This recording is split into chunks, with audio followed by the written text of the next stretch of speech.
माँ, मैं बहुत थक गई हूँ घर संभालते संभालते।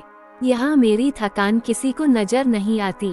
कुछ दिन आराम करना चाहती हूँ। सोच रही हूँ कुछ दिनों के लिए अपने मायके आ जाऊँ। आते हुए अपने बच्चों को भी साथ ले आऊंगी, वे वहीं से स्कूल चले जाएंगे।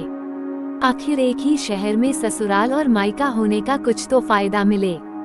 नीतू ने फोन पर अपनी माँ से कहा। लता जी ने दूसरी तरफ से कहा, हाँ बेटा, जब तेरी इच्छा हो आ जाना, आखिर ये तेरा भी तो घर है। ठीक है माँ, तो मैं कल ही आ जाऊंगी, नीतू खुश हो बोली।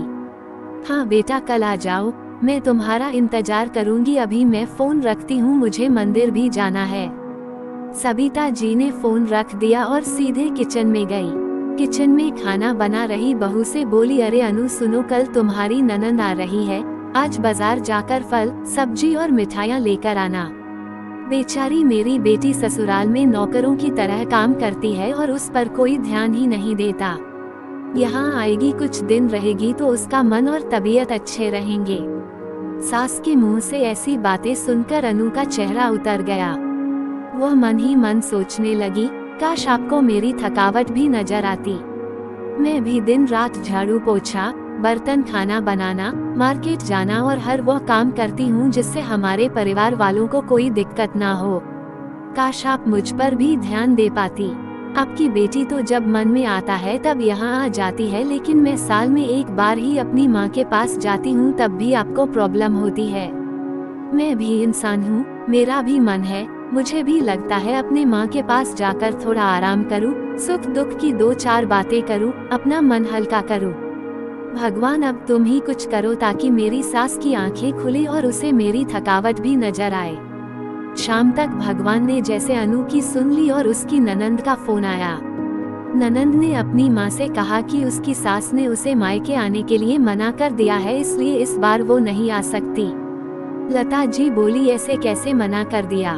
पहले तो कभी वह तुम्हें आने के लिए नहीं रोकती थी, इस बार भला क्या हो गया? लाओ मेरी बात कराओ उसने, मैं समझती हूँ। नीतू ने फोन अपनी सास के पास दिया। लता जी ने कहा, नमस्कार समधन जी, आपसे कुछ कहना था। समधन जी ने कहा, कहिए। दरअसल नीतू कल त्योहार है, इसलिए अपने मायके आना चाहती है, अगर आप उसे भेज दे तो अच्छा रहेगा। नीतू की सास ने कहा, देखिए समधन जी, आपकी बेटी मायके जा रहे, इस बात के लिए हमने उसे कभी नहीं रोका और इस बात से हमें कोई प्रॉब्लम है भी नहीं। कुछ दिनों पहले मैं अपने रिश्तेदार के शादी में गई थी, वहाँ आपकी बहू अनु की माता जी से मिलने का मौका मिला। उनसे गपशप करने के दौरान उनकी बातों से पता चला कि अनु को साल में एक ही बार अपने मायके जाने को मिलता है और वह भी बहुत कम समय के लिए। मुझे लगता है आपको पहले अनु को उसके मायके भेज देना चाहिए और वह जब मायके होकर आ जाएगी तो मैं नीतू को आपके पास भेज दूंगी। एक बहुत जरूरी बात जो मुझे लगता है आपको समझ लेनी चाहिए कि आपको अपनी बहू को भी बेटी की तरह या बेटी से भी ज्यादा प्यार देना चाहिए। उसे भी मायके जाने की इच्छा होती होगी, हो सकता है नीतू के वहां आने से उसकी खातिरदारी करने के लिए आप उसे उसके मायके नहीं भेजती होंगी, या फिर वह आपसे कुछ कहने से अभी डरती हो। अगर आप उसको घर में ही कैद रखेंगी तो एक दिन ऐसा आएगा जब वह आपके खिलाफ बोलने लगेगी, फिर वह आपकी सुनेगी भी नहीं और जब चाहे तब अपने मायके जाएगी। ऐसी परिस्थिति आए, इससे अच्छा है कि आप ही कुछ बदलाव अमल में ले आए जिससे आपका रिश्ता और रिश्ते की मिठास खराब ना हो। लता को अपने समधन के हर एक शब्द में सच्चाई नजर आई। उन्हें महसूस हुआ कि उन्होंने अपनी बेटी के प्यार में अंधे होकर कभी भी अपनी बहू के मन का विचार नहीं किया। उन्होंने हमेशा ही अपनी बेटी को अपने बहू से ऊपर रखा। दूसरी तरफ नीतू भी अपनी भाभी के बारे में हो रही इस बातचीत को सुन रही थी। उसने भी रियलाइज किया कि वह कभी भी अपनी भाभी के साथ ठीक से बात नहीं करती और जब जब वह अपने मायके जाती है तो भाभी थोड़ी उदास रहती है। लता जी ने अपनी बहू को बुलाया और उसे कहा कि अनु कुछ दिनों के लिए नीतू नहीं आने वाली है, इसलिए पहले तुम अपने मायके होकर आओ। ये सुनते ही अनु का चेहरा खिल गया, क्योंकि ये पहली बार था जब उसकी सास ने सामने से उसे अपने मायके जाने के लिए कहा था।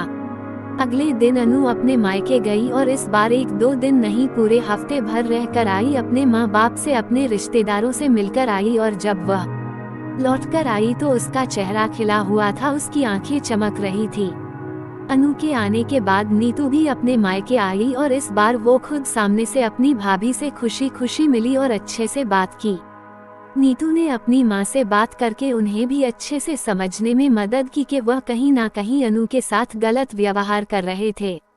दूसरी तरफ अनु अपने ससुराल वालों के बदले रवैया से बहुत खुश थी। अब वह खुशी खुशी सबका ध्यान रखती और हर काम प्यार से करती।